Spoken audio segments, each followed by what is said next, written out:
Hello क्यूडीज़, आप सभी लोगों का स्वागत है मूवीज़ पनघट में। आज हम बात करने वाले हैं she and her perfect husband के एपिसोड 17 की। एपिसोड की स्टार्टिंग होती है, यांग हुआ क्विंची के बारे में बता रहा होता है कि वो लोग फ़र्स्ट टाइम कैसे मिले थे। यांग हुआ सोच रहा था कि क्विंची ने कैसे आके उसे फ़र्स्ट टाइम में किस कर दिया था, और वो उसके पेरेंट्स और उसके भाई को बता रहा था कि उसका मिलना ऐसा था जैसे कि खुशियों ने आके यांगवा को घेर लिया हो। उसके चारों तरफ उसकी मंजिल का सिर्फ उसे एक ही रास्ता दिखने लगा।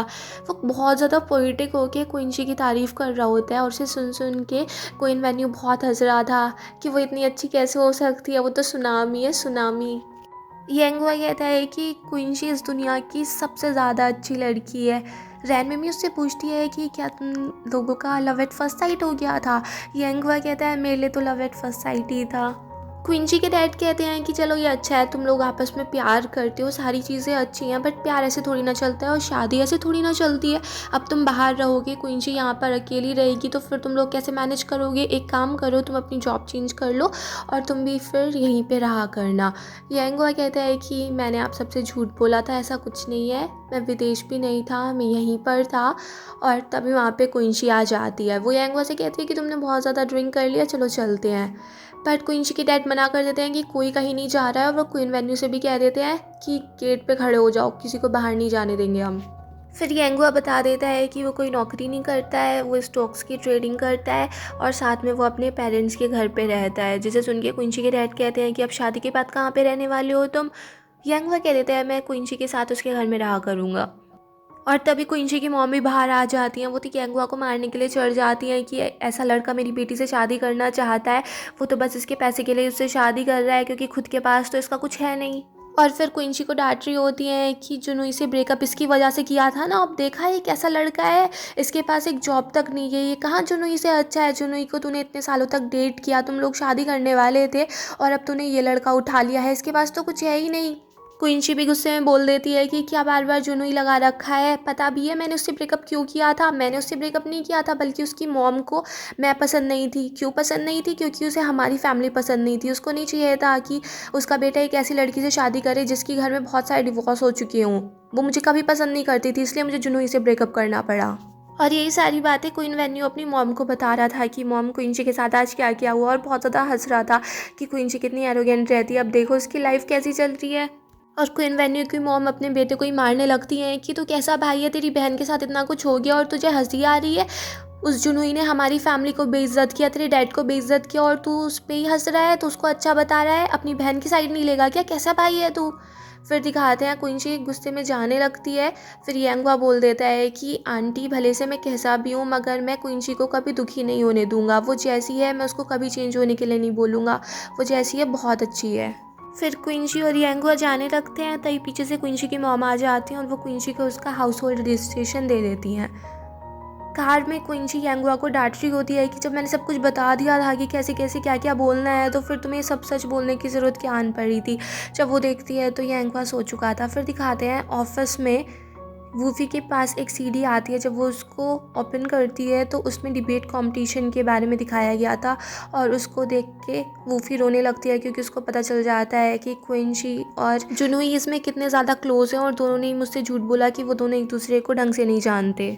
फिर दिखाते हैं रिंग में जुनूई इन्वेस्टिगेटर के साथ फाइटिंग कर रहा होता है, और वो इन्वेस्टिगेटर काफ़ी ज़्यादा थक गया था कि ये बार बार मुझे पीटे जा रहा है। तभी वहाँ पे दिखाते हैं क्विंची आ जाती है, और क्विंची और जुनूई फाइट करने लगते हैं। इन्वेस्टिगेटर अपने फ्रेंड से कहता है कि मुझे तो नहीं लगता कि लड़की के साथ भी ऐसी हरकतें करेगा जैसे मेरे साथ कर रहा है, उसे तो पटक पटक के नहीं मारेगा। बट वो देखते हैं कि क्विंची को भी जुनूई ने ऐसे पटक दिया होता है। फिर से दोनों में फ़ाइट होने लगती है, और क्विंची जुनूई से पूछती है कि क्या वो ऑफ़र अभी स्टैंड करता है जो तुमने मुझसे कार में कहा था, कि अगर मैं ये इंश्योर कर दूं कि मसलन सबका पैसा देने के लिए राज़ी हो जाएं, तो क्या उनकी और सारे बिजनेस ढंग से चल सकते हैं। जुनूई क्विंची से कहता है कि अब तो तुम मसलन का केस भी नहीं ले रहे हो, अब तुम्हें उस सब की क्या ज़रूरत पड़ रही है। क्विंची कहती है कि तुम्हें लगता है कि मेरे नज़रों से कोई अच्छा सा केस निकल जाएगा। जुनूई कह देता है कि ठीक है मैं गारंटी दे दूंगा, मगर उसके लिए तुम्हें कोई थर्ड पार्टी गारंटर भी चाहिए ना। अब 3 सालों के अंदर पता नहीं बिजनेस क्या से क्या हो जाते हैं, कोई गारंटी ले कि वो हमेशा पे करेंगी पैसा, उनकी कंपनी ढंग से चलेगी, तभी तो लोग उन पर भरोसा करेंगे, वरना उन पर कौन भरोसा करेगा। क्विंसी कहती है अब तुम ये क्या बात कर रहे हो, उनकी कंपनी की हालत ये हो चुकी है, कोई बैंक कोई कंपनी उन पर ट्रस्ट नहीं करती है, तो मैं थर्ड पार्टी गारंटर कहाँ से लेके आऊँ। फिर दिखाते हैं घर पे क्विंसी बैठी होती है, सामने उसका खाना रखा होता है। यांगो उससे कहता है कि अभी तो तुम्हें बहुत ज़्यादा भूख लग रही थी, अब तुम इसको टेस्ट भी नहीं कर रही हो। क्विंसी कहती है मेरे हाथ बहुत ज़्यादा दर्द कर रहे हैं, मैं इनको उठा भी नहीं सकती, प्लीज़ तुम ही खिला दो। फिर यांगो उसको खाना भी खिलाता है और साथ में उसके लिए ड्रिंक भी ले आता है। यंगवा उससे कहता है कि तुम्हें एक साथ ही एक ही दिन में इतनी सारी एक्सरसाइज नहीं करनी होती है।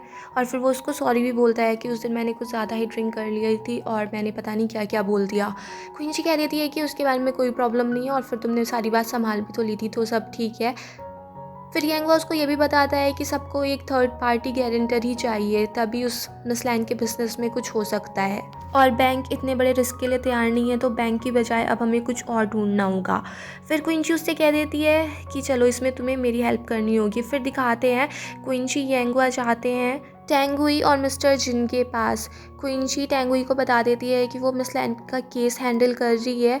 टेंगुई क्विंसी पे गुस्सा करने लगती है। फिर येंगुआ कहता है कि अभी जो मिस लैन का बिज़नेस चल रहा है उसमें अगर आप थोड़ा सा इन्वेस्टमेंट कर दो तो उसके बाद आपको बहुत ज़्यादा रिटर्न मिलेगा। पहले तो मिस्टर जिन कन्विंस नहीं हो रहे थे कि उन्हें मिस लैन के बिज़नेस में थोड़ा बहुत इन्वेस्टमेंट करना चाहिए या नहीं करना चाहिए, बट फिर वो लोग कुछ ज़्यादा बोलते नहीं हैं और टेंगुई ने भी कुछ नहीं बोला था ज़्यादा। तो जब क्विंसी और येंगुआ वहाँ से जा रहे थे तो क्विंसी येंगुआ को बहुत ज़्यादा थैंक यू बोलती है कि अब सब काम ठीक से हो गया। येंगुआ कहता है कि अभी तो वो लोग तैयार भी नहीं हुए हैं। क्विंसी कहती है कि अरे उसकी कोई प्रॉब्लम नहीं है, तुमने देखा ना मेरी बॉस अगर सच्ची में मुझसे गुस्सा होती ना और उनको ये बिज़नेस अच्छा नहीं लगता तो वो बहुत चिल्ला पड़ती, मगर वो कितनी शांत तरीके से बैठी थी, इसका मतलब ये है कि उन्हें हमारा प्रपोजल पसंद आ गया और अब तो उनके मन में लिस्ट चल रही होगी कि वो कैसे कैसे इन्वेस्ट कर सकती हैं। जब क्विंसी और यांगो वहाँ से जा रहे थे तो क्विंसी को मिस्टर क्याओ दिख जाते हैं और वो उनको देख के यांगुआ को वहाँ से ले जाती है और वो लोग यूटिलिटी रूम में जब जाते हैं, मिस्टर क्याओ भी क्विंसी को ढूंढ रहे थे मैरिज सर्टिफिकेट के लिए। उन्होंने देख तो लिया था कि क्विंसी अभी यहीं थी, उसको वो भी ढूंढ रहे थे, वो भी जाते हैं पीछे पीछे यूटिलिटी रूम में, बट फिर उनको क्विंसी दिखती नहीं है क्योंकि क्विंसी और यांगुआ छिप गए थे और दोनों बहुत ही ज़्यादा क्लोज थे। फिर दिखाते हैं यांगुआ और क्विंसी को यांगुआ के डैड मिलने के लिए बुलाते हैं। यांगुआ के डैड कहते हैं कि यांगुआ जब से तुमसे मिला है वो बहुत ज़्यादा चेंज हो चुका है, उसमें अच्छे अच्छे चेंजेस आ रहे हैं, तुम उसके लिए बहुत ज़्यादा अच्छी हो। मुझे पता है कि मेरे बेटे में बहुत ज़्यादा कमियां हैं, वो किसी के लिए भी आइडियल हस्बैंड नहीं बन सकता है, पर तुम उसको एक चांस दे रही हो, ये बहुत ही अच्छा है। क्विंसी उनसे कह देती है कि आपको मेरी फैमिली सिचुएशन के बारे में पता है ना, मेरे डैड ने डिवोर्स लिया हुआ है। क्विंसी की बात सुन के यांगुआ के डैड कह देते हैं कि मुझे उससे कोई प्रॉब्लम नहीं है, बट क्विंसी कहती है कि आपकी फैमिली में तो आज तक कोई डिवोर्स नहीं हुआ ना।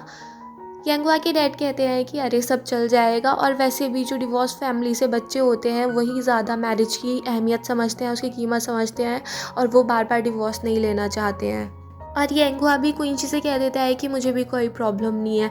उसकी बात सुन के क्विंसी को बहुत अच्छा सा लगता है, उसके दिल में एक छोटा सा बड़ी अच्छी सी फीलिंग आती है। वो सोचती है कि भले से यांगुआ ने ये ऐसे ही बोल दिया हो, बट ये मुझे बहुत अच्छा लगा कि वो इतनी तो केयर करता है। फिर दिखाते हैं यांगुआ के डैड उसका हाउस होल्ड रजिस्ट्रेशन भी ले आए थे घर पे। यांगुआ की मॉम चेक करती हैं तो उनको पता चलता है कि वहाँ से उसका हाउस होल्ड रजिस्ट्रेशन गायब हो चुका है। फिर दिखाते हैं मिस्टर क्याओ लीडाई को बता रहे होते हैं कि तुम्हें पता है क्विंसी एक बहुत बड़ा सीक्रेट छुपा रही थी, अभी अभी मैंने देखा, बहुत उससे बहुत ज़्यादा गुस्सा आती। लीडाई को लगता है कि क्विंसी की ये बात सामने आ गई कि उसने शादी नहीं की हुई थी, तो वो यही कह रही थी कि बहुत सच्ची में उससे गुस्सा है तो उसको नौकरी से निकाल दिया गया होगा। मिस्टर क्याओ कहते हैं नौकरी से क्यों निकाला, नौकरी से तो नहीं निकाला है, बस उसके कुछ लंच सब्सिडीज़ वगैरह का कैंसिल कर दी गई हैं इस महीने के लिए। लीडाई कहती है कि स्टीवन की सिचुएशन भी तो सेम टाइप की थी ना, उसको तो नौकरी से निकाल दिया था, फिर क्विंसी को नौकरी से क्यों नहीं निकाला है। मिस्टर क्याओ कहते हैं कि दोनों की बात सेम कैसे है, बस क्विंसी यही तो छिपा रही थी कि उसने मिस लैन का केस ले लिया है। तब लीडाई को समझ में आता है कि यहाँ तो दूसरी ही बात चल रही है और क्विंसी ने ये बात बता दी कि वो मिस लैन के लिए केस लड़ रही है टेंगुई को। मिस्टर क्याओ कहते हैं कि पहले तो मुझे ये लगा था कि तुम भी क्विंसी के साथ मिली हुई हो मिस लैन के साथ केस लड़ने के लिए, अगर तुम बॉस को ये बात पता चल गई ना तुम्हें तो वो पक्का नौकरी से निकाल देंगी। फिर दिखाते हैं जुनहुई और वूफी जुनहुई की मदर के घर गए होते हैं उसका बर्थडे सेलिब्रेट करने के लिए, और वहाँ पे वूफी बार बार क्विंसी के बारे में ही बात करना चाह रही थी। वूफी जुनोई की मदर से कहती है कि आपको पता है जो मेरी बॉस है ना वो जुनोई की पूरी परिवाली दुश्मन है। तो जुनूई की मदर पूछती है कि मेरे बेटे का तो ऐसा कोई दुश्मन है ही नहीं, ये दुश्मन कौन कहाँ से आ गया। जैसी वूफी उनको नेम बता रही थी वहीं पर ये एपिसोड फिनिश हो जाता है। अगर आपको ये पसंद आया हो तो प्लीज़ मेरे चैनल को सब्सक्राइब करें, लाइक करें, शेयर करें, कमेंट्स करें and bye bye till next video.